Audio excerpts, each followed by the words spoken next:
ये किस तरीके से एक नेचुरल हाइड आउट हो सकता है एक आतंकी के लिए। ये एक पेड़ है, पेड़ का तना है जो आपको नॉर्मल लग रहा है, चौड़ाई बहुत ज़्यादा है। अब यहाँ पर आकर देखिए, ये प्राकृतिक रूप से जिस तरीके का पेड़ है, इसमें आराम से 1 से 2 लोगों के बैठने की जगह। दोस्तों नमस्कार, मेरा नाम प्रशांत है और आप देखना शुरू कर चुके हैं द लाइव टीवी।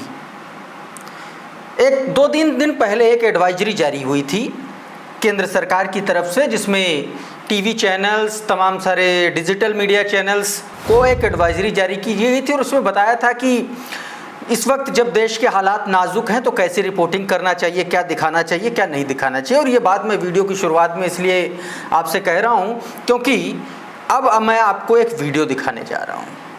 आपकी स्क्रीन पर एक वीडियो दिखाने जा रहा हूँ। उस वीडियो को बहुत ध्यान से देखिएगा, बहुत गौर से देखिएगा, क्योंकि ये वीडियो ऐसा वैसा वीडियो नहीं है। पहले आप सीधा ये वीडियो देखिए स्क्रीन पर। तो इस वीडियो में आप सीधे तौर पर देख सकते हैं, इस वीडियो में देश के प्रधानमंत्री हैं नरेंद्र मोदी जी, जो लगातार मीटिंग ले रहे हैं। इसमें थल सेना, जल सेना, मतलब एडमिरल्स, वायुसेना के लोग और तब मतलब तीनों सेनाओं के सभी अधिकारी, प्रमुख अधिकारी, रक्षा मंत्री राजनाथ सिंह, अजीत डोभाल, यानी कि नेशनल सिक्योरिटी से जुड़ा हर व्यक्ति इस मीटिंग में मौजूद है। अच्छा, इस वीडियो को और थोड़ा सा गौर से देखिए। इस मीटिंग में मौजूद एक एक व्यक्ति का क्लोजअप शॉट लिया गया, यानी कि प्रॉपर उसको क्लोजअप दिखाया गया है और इस वीडियो को बाकायदा जारी किया गया है, क्योंकि इतनी हाई लेवल मीटिंग में इस तरीके की एडिटिंग करके, इस तरीके के अलग अलग शॉट्स, अलग अलग एंगल से वीडियो शूट करके ये वीडियो बाकायदा पहुंचाया गया है कि ये मीटिंग हुई है। ठीक है, इसका मतलब ये है कि वो जो एडवाइजरी जारी हुई थी कि सुरक्षा के मामलों से जुड़े हुए जो भी चीज़ें होंगी आपको ध्यान रखना है, किस तरीके से आपको कवरेज करनी है, सूत्रों पर आधारित जो जानकारी है उसका प्रसारण ना करें, इसलिए सीधा हाई लेवल मीटिंग रूम से सरकार खुद आपके लिए ये सब मुहैया करा रही है, बाकायदा क्लोजअप शॉट, सारी चीज़ें एडिटिंग करते हुए। तो सवाल ये है कि क्या ये वीडियो उस एडवाइजरी का उल्लंघन नहीं है क्या? अच्छा, इतना ही नहीं है, एक कदम और आगे लोग गए हैं। इस वीडियो को आप लोगों ने देख लिया, अब आप ये ज़रा देखिए, इसमें जानकारी निकल के सामने आई है प्रधानमंत्री नरेंद्र मोदी ने इस मीटिंग में क्या कहा है, वो भी बाकायदा चैनल चला रहे हैं। न्यूज़ 24 बड़ा नेशनल न्यूज़ चैनल है, बड़ा निष्पक्ष पत्रकारिता अपने आप को दावा करता है कि निष्पक्ष पत्रकारिता करता है। सवाल यह है कि प्रधानमंत्री नरेंद्र मोदी की उस हाई लेवल मीटिंग में क्या बोला, ये मीडिया में कैसे आया, और अगर ये मीडिया में आया तो ये सुरक्षा के मामलों का वो उल्लंघन कैसे नहीं है जिसको लेकर के एडवाइजरी सरकार ने जारी की थी। देखिए इन्होंने क्या लिखा है, हमारी जवाबी कार्रवाई का तरीका क्या हो, इसके टारगेट कौन से हों और इसका समय क्या हो, इस प्रकार के ऑपरेशन निर्णय लेने के लिए सैन्य बलों को खुली छूट। प्रधानमंत्री नरेंद्र मोदी का ये कोट है, उन्होंने कहा है, ऐसा न्यूज़ 24 दावा कर रहा है। अब एक और तस्वीर देखिए न्यूज़ 24 की ही। हाई लेवल मीटिंग में प्रधानमंत्री मोदी ने सेना को दी खुली छूट। हाई लेवल मीटिंग हुई, लेकिन हाई लेवल मीटिंग की सारी बातें बाहर आ रही हैं, वीडियो बनाए जा रहे हैं। ये कैसी हाई लेवल मीटिंग है भाई, और वो भी सुरक्षा के मामलों से जुड़ी। जब देश की सुरक्षा से जुड़ा हुआ मुद्दा हो तब इस तरीके के मामले, बावजूद इसके जब एडवाइजरी आपने जारी की तो ये इस तरीके की चीज़ें आ रही है। अब सरकार की तरफ से ये किया जा रहा है तो फिर गोदी मीडिया के जो गोदी पत्रकार हैं वो क्यों ना करें। एक तस्वीरें कुछ आपको दिखाता हूँ, ये देखिए, ये आज तक की पत्रकार हैं श्वेता सिंह, और ये पहलगाम में मौजूद थी बीते दिनों, और इस वीडियो में ये बताने की कोशिश कर रही हैं, एक पेड़ के पास बैठी हैं, पेड़ में एक बड़ा सा गड्ढा है, उसमें ये बता रही हैं कि किस तरीके से आतंकियों के लिए ये एक बड़ी मुफीद सी जगह इस तरीके से हो सकती है, इसको कम से कम पाटा जाए या इसको कम से कम इस पर भी ध्यान दिया जाए। इस तरीके के से भी मतलब आतंकियों के क्या वो पॉसिबल ऑप्शंस हो सकते हैं, एक तरीके से वो सरकार की तरफ वो इंगित करते हुए बताने की कोशिश कर रही हैं कि इन चीज़ों पर भी गौर किया जाए सिक्योरिटी लैब्स के पॉइंट ऑफ व्यू से। अब सवाल ये है कि जब सरकार ने ये सब जारी कर दिया, उसके बाद एडवाइजरी जारी कर दिया, तो ये लोग वहाँ पर उस स्पॉट पर कैसे पहुँच पा रहे हैं। और सवाल ये है, सबसे बड़ी बात ये है कि इनके लॉजिक पर आप अपना माथा सबसे पहले पीटिए। ये क्या कह रही हैं? ये कह रही हैं कि जो होल बना है वहाँ पर भी गड्ढा करके आतंकवादी बैठ सकते हैं। मतलब अब आप सोचिए, हमको तो तुरंत ये याद आ गया कि वो नोटबंदी का वो दौर जब इन्होंने 2000 के नोट में चिप की महान खोज की थी, और उस खोज के बाद मतलब एक तरीके से इनको श्रेय जाता है पत्रकारिता को पाताल तक पहुंचाने का। आज भी लोग इनको घेर लेते हैं कभी कभी कि नोट में चिप आपने खोजी थी, कहाँ है।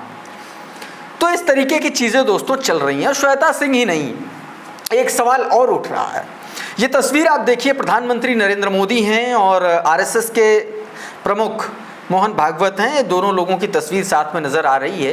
दावा ये किया जा रहा है कि जब अटैक हुआ पहलगाम में तो सबसे पहले प्रधानमंत्री नरेंद्र मोदी गृह मंत्री से नहीं मिले, रक्षा मंत्री से नहीं मिले, किसी भी सुरक्षा एजेंसियों से नहीं मिले, सबसे पहले आरएसएस प्रमुख मोहन भागवत से मिले, ऐसा दावा किया जाए। और दावा कौन कर रहा है ये इस ट्वीट से आप समझिए, आपकी स्क्रीन पर है। ये हंसराज मीणा हैं। हंसराज मीणा ने इस पर सवाल उठाया। इस तस्वीर को पोस्ट करते हुए उन्होंने कहा कि पहलगाम हमले के बाद प्रधानमंत्री ने विपक्ष से नहीं बल्कि मोहन भागवत से प्रधानमंत्री आवास में मुलाकात की। क्या संघ अब राष्ट्रीय सुरक्षा मामलों में भी निर्णय लेगा? क्या लोकतंत्र में चुनी हुई विपक्षी आवाज़ें अब अहम नहीं रहीं? इस तरीके के तमाम सवाल जो है ये कर रहे हैं दोस्तों। एक तस्वीर और आपको दिखाता हूँ। ये तस्वीर पुरानी है लेकिन अब ये तस्वीर वायरल की जा रही है।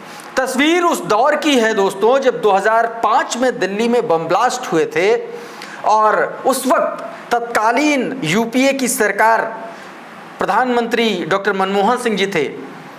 उस वक्त किस तरीके से भारतीय जनता पार्टी के लोग सरकार के खिलाफ सड़कों पर प्रदर्शन कर रहे थे, पुतला फूंक रहे थे। लेकिन आज की तारीख में भारतीय जनता पार्टी के साथ पूरा देश खड़ा हुआ है, उसके बावजूद अभी तक एक्शन नहीं हुआ। इस पर लुटेंस मीडिया नाम का हैंडल है, उसने ये तस्वीर शेयर की और लिखा है 2005 में दिल्ली बम ब्लास्ट की घटना के बाद भाजपा नेताओं ने दिन भर में देश भर में तत्कालीन प्रधानमंत्री डॉक्टर मनमोहन सिंह का पुतला जलाया था।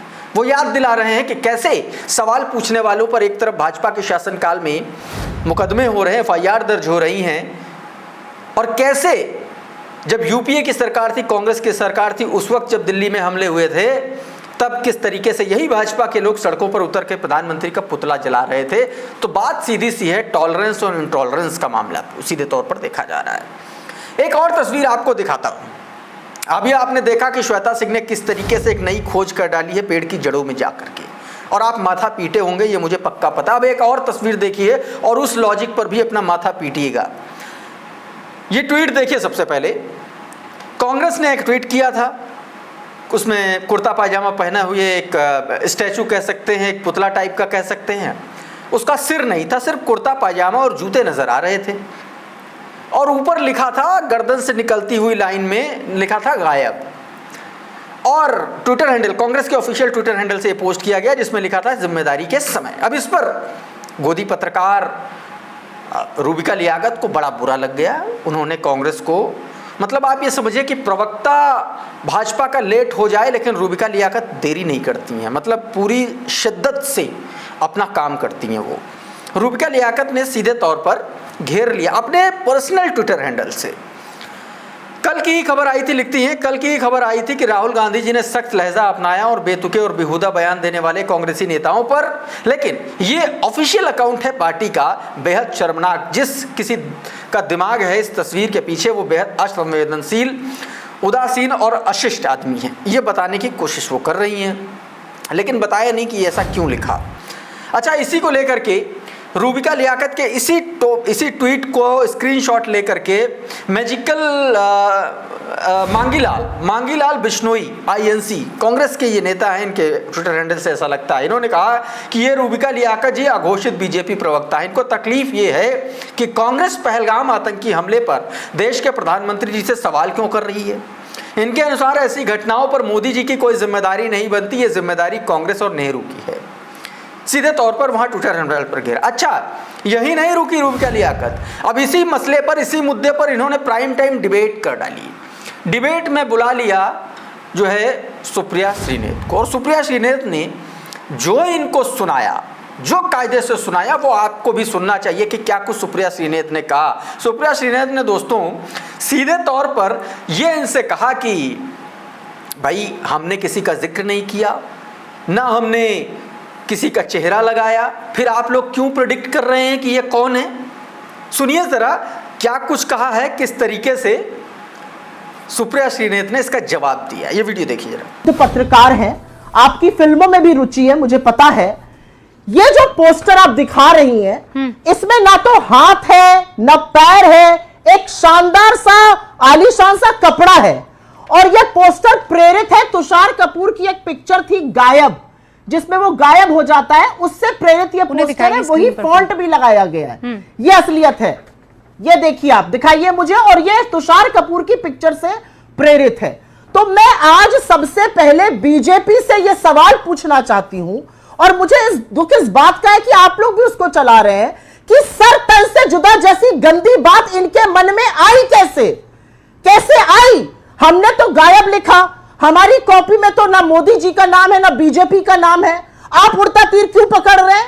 आपको क्यों लग रहा है ये मोदी जी? क्या आप मान रहे हैं कि वो गायब है? पहली बात तो मैं ये कहना चाहती हूं। तो अब दोस्तों इसके बाद अब चूंकि देखिए पूरी गोदी जमात को बुरा लग गया। अब गोदी जमात को बुरा लगा तो भारतीय जनता पार्टी के एक सांसद हैं, झारखंड की गोड्डा लोकसभा सीट से सांसद हैं और बड़ा जाना पहचाना चेहरा हैं। मतलब आप 4-5 किसी देश भर के 4-5 नफरती नेताओं को, नफरती लोगों को, नफरती ट्विटर हैंडल्स को अगर आप सर्च करेंगे तो उसमें आपको निशिकांत दुबे का नाम टॉप पर आएगा। और ये वो निशिकांत दुबे हैं जो इस घटना से पहले, इंडियन एक्सप्रेस की खबर की बात बता रहा हूँ, इंडियन एक्सप्रेस ने निशिकांत दुबे के बारे में ये खबर छापी थी कि पहलगाम घटना से ठीक एक हफ्ते पहले ये उसी इलाके में थे, अपनी शादी की 25वीं सालगिरह मना रहे थे अक्रॉस द पार्टी के लीडर्स को बुला करके। और वहां पर सिक्योरिटी का बहुत तगड़ा इंतजाम था। और इस पर तमाम सारे पत्रकारों ने सवाल किया था कि सारे अगर सिक्योरिटी इंतजाम वीवीआईपीज की ड्यूटी में रहेंगे तो पहलगाम जैसे ही हमले होंगे। इस पर भी सवाल किया था, लेकिन इस पर कोई भी जवाब ना निशिकांत दुबे का आया, ना प्रधानमंत्री नरेंद्र मोदी, ना किसी सरकार का आया दोस्तों। अच्छा, इन्हीं निशिकांत दुबे ने अब क्या किया कि कांग्रेस की उसी पोस्टर पर एक और नफरत फैला दी। मतलब कांग्रेस ने किसी का नाम नहीं लिया, सिर्फ कुर्ता पैजामा लगाया और गायब लिख दिया उस पर, काम के समय गायब। ये 10 कदम आगे निकल गए नफरत फैलाने, क्योंकि देखिए ये तो रजिस्टर्ड नफरती है ना। इन्होंने हाथ का पंजा बनाया, उस पर पाकिस्तानी झंडा लगा दिया और नीचे लिखा बाकायदा कांग्रेस का हाथ पाकिस्तान और आतंक के साथ। अब आप ये सोच सकते हैं कि किस तरीके से इन्होंने, और ये फोटो लगाई, उन्होंने लिखा कांग्रेस का हाथ पाकिस्तान के आतंकवादी तथा उनके संरक्षक हिंदुओं के हत्यारों के साथ। तो इस तरीके की चीजें दोस्तों चल रही हैं। अब आपको एक तस्वीर दिखाते हैं, पूरे दिन से आज सोशल मीडिया पर वायरल हो रही है, दूसरे गोदी पत्रकार का कारनामा, और उसका भी लॉजिक सुनकर के आप माथा पीट लेंगे। और उस गोदी पत्रकार का नाम है सुशांत सिन्हा।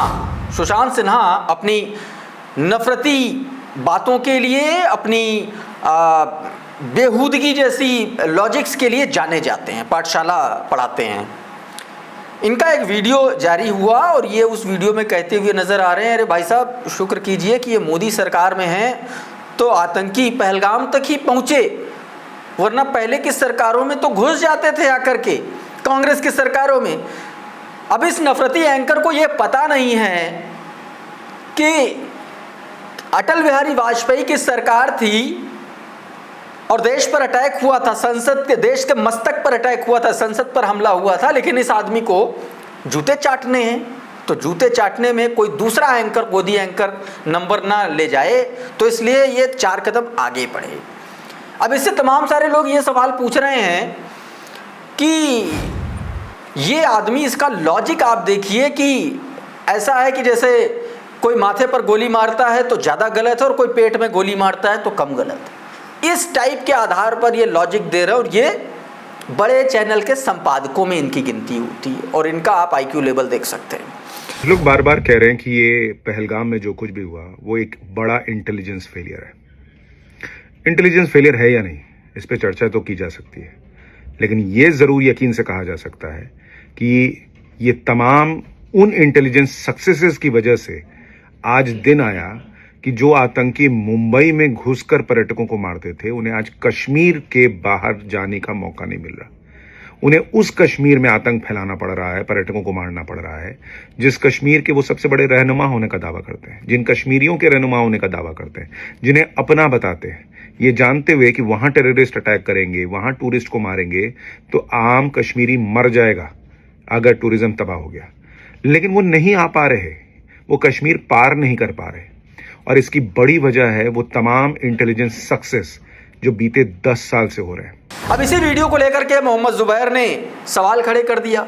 सुशांत सिन्हा का ये वीडियो जारी करते हुए मोहम्मद जुबैर ने लिखा, मोहम्मद जुबैर कौन है आप सभी को पता है, फैक्ट चेकर है, आल्ट न्यूज़ के बड़े सोशल मीडिया इन्फ्लुएंसर हैं, पत्रकार हैं। इन्होंने लिखा, according to the godi journalist Sushant Sinha, it is sort of achievement that terrorist were not able to come to Mumbai और other Indian cities are spreading terror only in Kashmir. Boss, इनका कुछ नहीं हो सकता, झुकने को कहा था ये तो रेंगने लगे। यही बात मोहम्मद जुबैर ने भी कही। ये जो दावा कर रहे हैं कि जो लोग जो आतंकी मुंबई में घुस करके हमला कर रहे थे, ये सुशांत सिन्हा अपने वीडियो में कह रहे हैं कि पहले मुंबई में घुस करके मारते थे, अब तो कम से कम कश्मीर में ही रुक जा रहे हैं।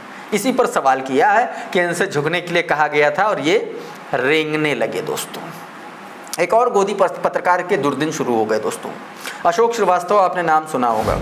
अशोक श्रीवास्तव सहित 3 लोगों के खिलाफ मामला दर्ज हुआ है उत्तर प्रदेश के अलग अलग जिलों में, और ये मामला दर्ज कराया है उत्तर प्रदेश के बड़े टीवी चैनल भारत समाचार ने। और ये कहा जा रहा है कि ये जो एफआईआर दर्ज हुई है, इसमें डिफेमेटरी कंटेंट को लेकर के एफआईआर दर्ज हुई थी। इसी एफआईआर की कॉपी को पोस्ट करते हुए एक ट्विटर यूज़र हैं गोविंद प्रताप सिंह, उन्होंने ट्वीट किया और लिखा कि डीडी न्यूज़ के बहुत बड़े एंकर के खिलाफ यूपी में 3 अलग अलग जगह एफआईआर दर्ज हुई है, आगरा, कुशीनगर, बुलंदशहर। इस मामले में 2 और लोग शामिल हैं। इन सभी पर आरोप है कि इन्होंने भारत समाचार चैनल के खिलाफ डिफेमेटरी कंटेंट फैलाया। भारत समाचार के खिलाफ इन्होंने साजिश रची। इस तरीके से चीज़ें हैं। तो दोस्तों, ये तो बात थी कि कश्मीर से लेकर के तमाम सारे मसलों पर किस तरीके से अभी भी नफरत फैलाई जा रही, अभी भी झूठ मूठ के प्रोपेगेंडा रचे जा रहे हैं। दूसरी तरफ वक्फ संशोधन अधिनियम को लेकर के भी लगातार इस देश का मुसलमान एकजुट होता हुआ नजर आ रहा है। अब इसी को लेकर के असदुद्दीन ओवैसी ने एक बड़ी अपील की है। असदुद्दीन ओवैसी ने एक वीडियो जारी करके देश भर के लोगों से अपील की है कि रात 9 बजे, 9:15 बजे से लेकर के 15 मिनट के लिए अपने घरों और दुकानों की लाइट बंद कर दें इस बिल के खिलाफ। ये वीडियो असदुद्दीन ओवैसी ने जारी किया, एक बार सुनिए, उसके बाद आगे बढ़ते हैं। बंदाना अपील है कि आप लोग कल अपने घर की लाइट रात में 9 बजे से 9:15 बजे तक बंद रखिए, ताकि हम नरेंद्र मोदी की हुकूमत को एक पैगाम दे सकें कि उन्होंने जो वक्फ अमेंडमेंट कानून बनाया है वो भारत के संविधान और ख़ास तौर से फंडामेंटल राइट्स आर्टिकल 14, 15, 25, 26 का ये वायलेशन है, और ये ख़ास तौर से मुसलमानों के धर्म वक्फ बोर्ड में मदाखलत इस कानून के ज़रिए की जा रही। इस तरीके से दोस्तों असदुद्दीन ओवैसी ने अपनी बात रखी। अच्छा, इसी को लेकर के दोस्तों ऑल इंडिया मजलिस इत्तेहादुल मुस्लिमीन ने जो किया वो तो किया ही, अब इसी को लेकर के AIMPLB यानी कि all India Muslim personal law board ने भी एक बहुत बड़ी अपील की है।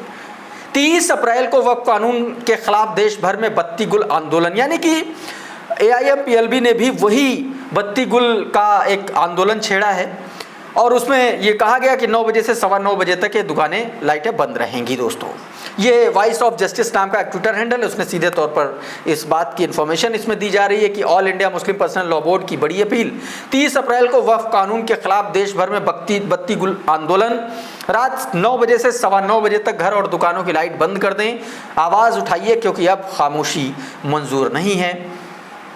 तो दोस्तों, इस तरीके से एक तरफ वक्फ संशोधन अधिनियम को लेकर के मुसलमान लगातार सवाल उठा रहे हैं, लगातार मोदी सरकार के इस फैसले के खिलाफ खड़े हैं। दूसरी तरफ एक नफरती जमात है जो लगातार मुसलमानों को टारगेट भी कर रही है। दोस्तों, अभी के इस वीडियो में फिलहाल इतना ही। हमारा ये वीडियो आपको कैसा लगा हमें कमेंट बॉक्स में ज़रूर बताइएगा। ये वीडियो अगर आपको अच्छा लगा तो इसको पसंद करिए, लाइक कर दीजिए, शेयर कर दीजिएगा, और चैनल पर नए आए हैं तो चैनल को सब्सक्राइब जरूर कर लीजिए, बेल आइकन ज़रूर दबा दीजिए ताकि इसी तरीके की तमाम वीडियोज़ आपको सबसे पहले मिलते रहें। साथियों, बहुत बहुत शुक्रिया, बहुत बहुत धन्यवाद। आप जुड़े रहिए द लाइव टीवी के साथ। नमस्कार। द लाइव टीवी, सच सबसे आगे।